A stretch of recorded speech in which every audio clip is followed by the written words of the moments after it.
Hi there. Thank you for clicking on the video. I wanted to try and help people that are maybe struggling with sleep issues, particularly insomnia or sleep anxiety. So I've created the following video of tips that have helped me greatly, and also what to avoid if you are someone who's struggling with it. Before going into it, I'll give a background on myself so I can explain why I think I'm in a decent position to give tips on it. Put simply, I'm someone who used to struggle with really bad insomnia and bouts of sleep anxiety. In fact, it got so bad that at my worst, I went 6 days sleeping 2 hours a night. I had psychotic dreams, and I didn't think I was going to be around much longer. In the actual video itself, you'll see a photo of me. On the left-hand side, it will show me at my worst when I had gone 6 days without sleeping, and on the right it will show what I look like currently, sleeping around 7 hours a night, sort of enjoying pretty much every single day. First of all, I should say, if you are someone who has had trouble sleeping for months, or your insomnia is affecting you in such a way that it makes it hard to cope, please contact your GP as soon as you can. It's important to get it sorted. There will definitely 100% of the time be an underlying reason for that. It's just sort of working it out and working towards getting it resolved, and even if not resolved, mitigated at least slightly. So I'll start with what to avoid. Number one, of constantly reading up on the negative effects of sleep. It can be quite easy to look up, look up these sort of things when you are struggling. But a lot of the time it will just add to your sleep anxiety and it will make you feel worse. I particularly avoid reading Dr. Walker's famous Why We Sleep. It's a very good book, but it increased my sleep anxiety to the point where if I slept good 6 hours and I felt good, reading the book saying you're going to die if you don't sleep 7, that didn't help. And now I am sleeping 7+, which is great, but when I was in that hole, it was counterproductive. So yeah, if you're still at that point, I just don't Google it. You know how important sleep is. Number two, I'd avoid sleep trackers. If you're someone who has a very good or middling sort of sleep pattern already and you just want to improve upon it, then they might be a helpful tool. But I'd say if you're someone who's at the point where they are struggling to sleep at all, or are only getting 3-4 hours, maybe 5, they won't help. If you immediately try to get the perfect sleep, it will probably have the opposite effect. So I'd avoiding it. Number 3 is vigorous exercise too close to bedtime. I find that if I exercise too close to when I go to bed, say I had a long shift at work, I'm still full of adrenaline, and when I try and sleep, it's just way more difficult. If you're in a situation where you're working till you're very close to going to bed, and you sort of like resistance training, first of all, good on you. Being jacked is fun. But secondly, there's nothing wrong with taking an additional rest day, especially if it will help your sleep. Because if you sleep badly, then why have you even gone to the gym if you're trying to get stronger? It will just affect your next session. The next one is more of a comment towards people that I think they're helping people that are having issues with their sleep, saying stuff such as, why don't you just go to bed earlier, bro? It's obviously people have tried that. It's not based on science, it's not based on reality. It shows a sort of almost glorious level of ignorance. So that's just a sort of general comment. You're not helping people if you say that. The goal is to find a consistent time, ultimately. Like mine is midnight, and I wake up about 7:30 every single day. That's 7 hours, and I feel fucking glorious getting up at 7:30, and I'm going to continue to do so. So yeah, stop it. The next one is changing your sleep pattern too drastically on the weekend. I sort of understand it can be quite a difficult one, this one, especially if you go out to fever at 4 a.m. You think you're going to pull this time finally, and, at 4 a.m. you're just sort of on your own, looking glum, dancing to Rick Astley.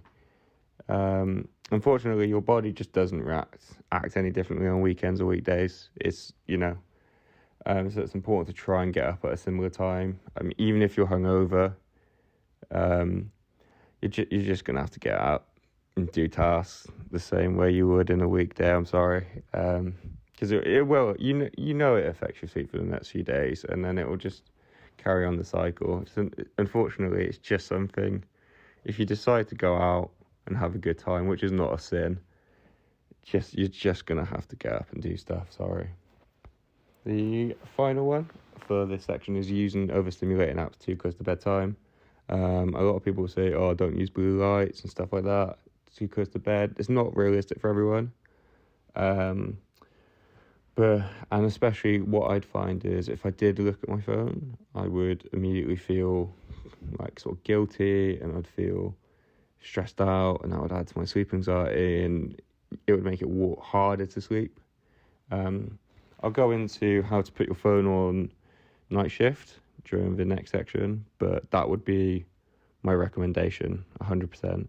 There are apps you do want to avoid close to bedtime though, and if you're single, it's apps such as Tinder, Bumble, what's the other one? Hinge, and generally, you have to avoid TikTok. I'm sorry, if it's close to bed, it's frying your brain, and it's just constant sensory overload.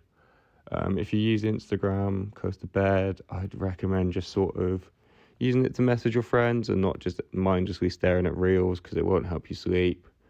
And I'd also avoid using Snapchat. If you're over 15, you should consider not using it anyway, but it's the wrong sort of app to use at that time. Just use a nice, chilled, non-stimulating app. Listen to some music, listen to a podcast, meditate, do something, So moving on into tips that have helped me now. The number one, most important, undeniably so, is getting outside in the morning. It's quite common to be told this.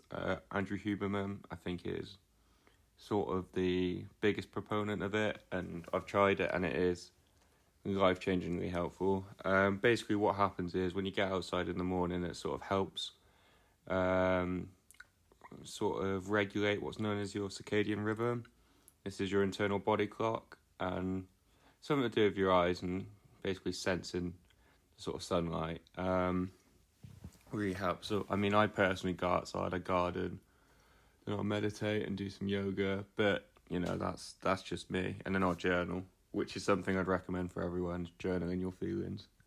But anyway, you don't need to do that, obviously. Just when you get up, make a conscious effort to maybe get a glass of water, maybe get a coffee, get something, go outside. A lot of the times I'm back at my flat, so if I'm at my flat, then I'll go outside and just go on a walk around the area I live in. If I'm at my parents', is when I do gardening and stuff like that. It basically sets you up for the day. It helps sort of start your internal body clock. I know sometimes the weather might be shit, but get an umbrella. Honestly, it is one of the best things you can do, not just for your sleep, but for your mental health. It will sort of give you a sense of accomplishment in the morning. Make it into a goal. Like, I'm going to get out of bed, I'm going to get outside in the first 10 minutes of the day, and then the next day the first 9 minutes, and and then eventually that will snowball.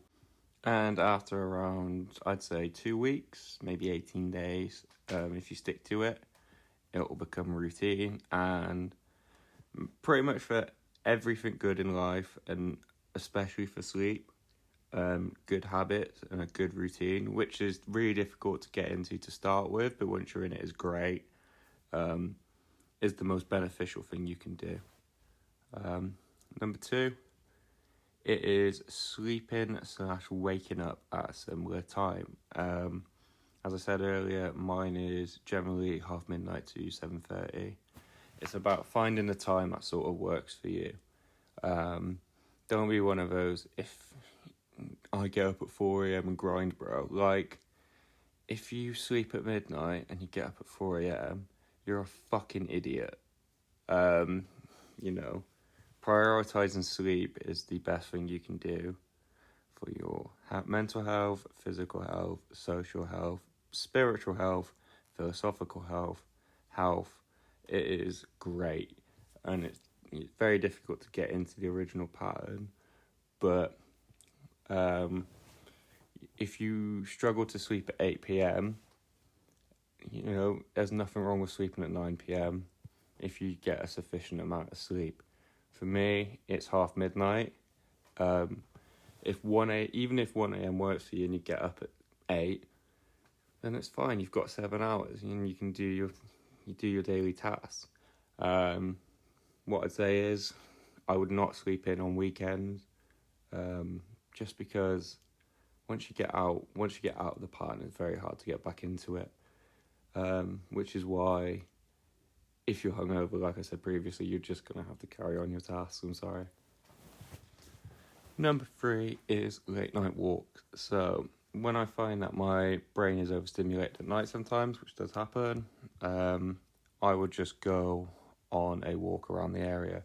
I sort of appreciate that a lot of people might not feel comfortable or safe doing so, because it's, especially at night, especially in the winter, completely understandable. But for me specifically, it works very well.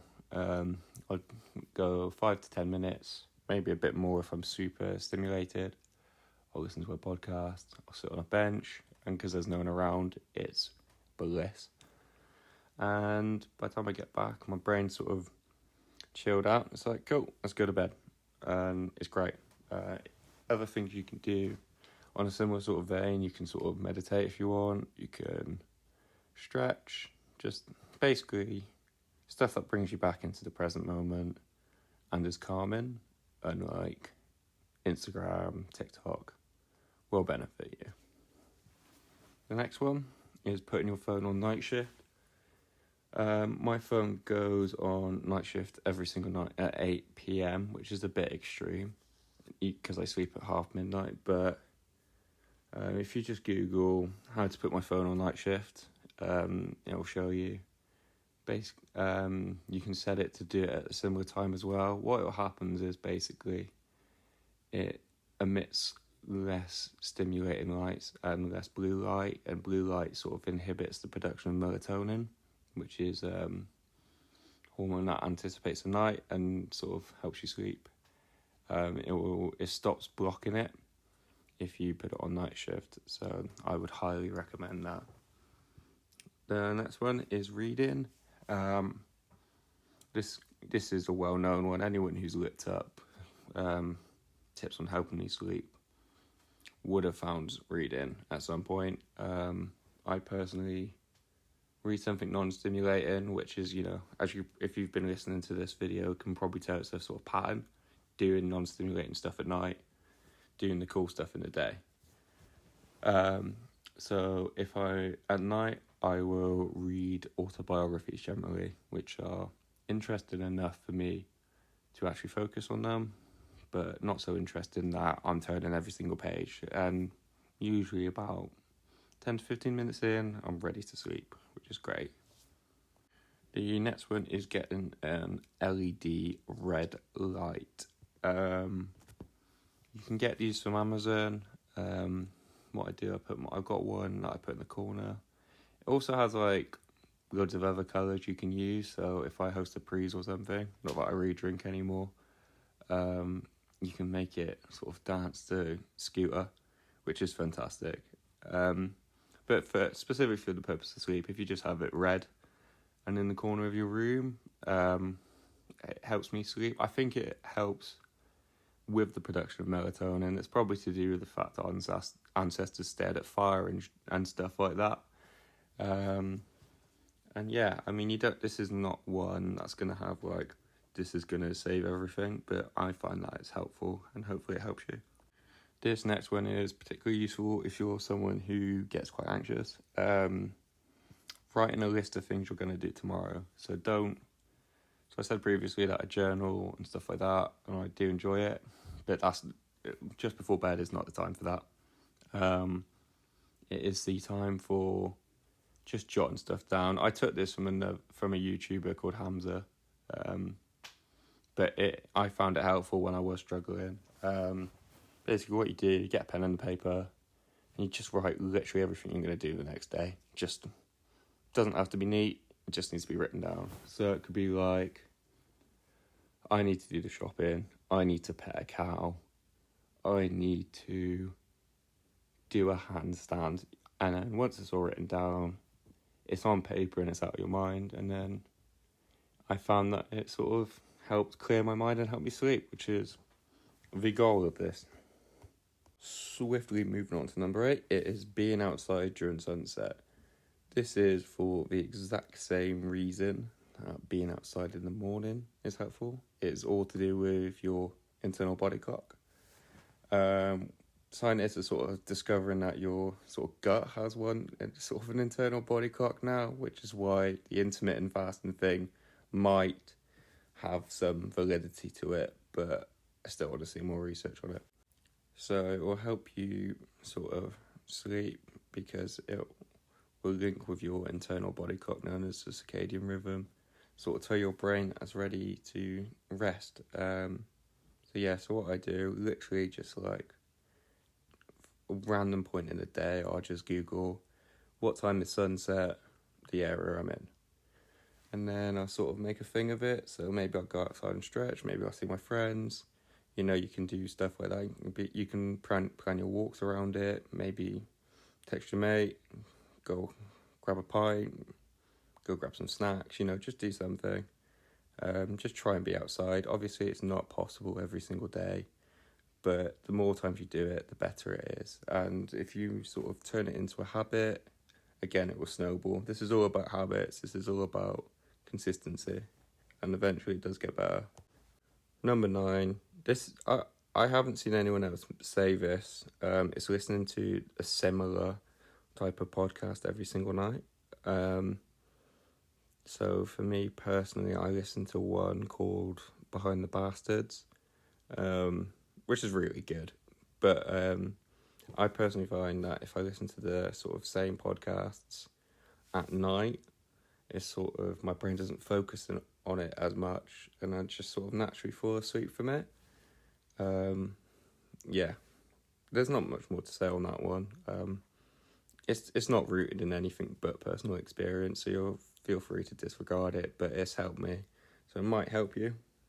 The last one is exercising in the day or the early evening. I don't need to explain how important exercise is. Every single person on earth will have some sort of knowledge on how important exercise is generally.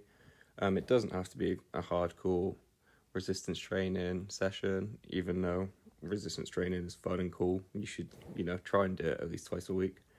But, do Pilates, go play some table tennis, go for a walk, go for a swim, go for a cycle, just do something, some sort of exercise. Not too close to bed, as I said earlier, but in the day or in the early evening after work, you'll feel better, your body will release endorphins, you'll get a sense of deserved accomplishment, and it will help you sleep, so it's a win for everyone. So those are basically all my tips, and what I will say is, if you found anything helpful with this video, then please feel free to follow me on Instagram. My handle is Oliver_Brown 1995, and feel free to message me on there. And I'm going to be training to get a PT certificate, because I've sort of having read up a lot on training, philosophy, nutrition, life in the last 2 months after what happened to me, as shown by the photo earlier on. I've sort of made it my goal to improve the self-esteem, confidence of as many people as I can, and to teach them about training, mental health, meditation, stuff like that. And what I will say is that if you're someone who is training 6 times a week for 2 hours, as I used to, and you're not taking extra COVID vaccines in the gym toilets, you're probably overtraining. I'm training 3 to 4 times a week now, and I'm getting much better results. But a prerequisite for any goal, mentally, physically, philosophically, any goal, is good mental health, and alongside that, good sleep. And that's why I thought I'd do this video first, because sleep is, alongside mental health, is the building block. And once we get that sorted, everything else becomes easier. So yeah, I hope at least one of these tips that you found useful, and I'm grateful for your existence. Take care.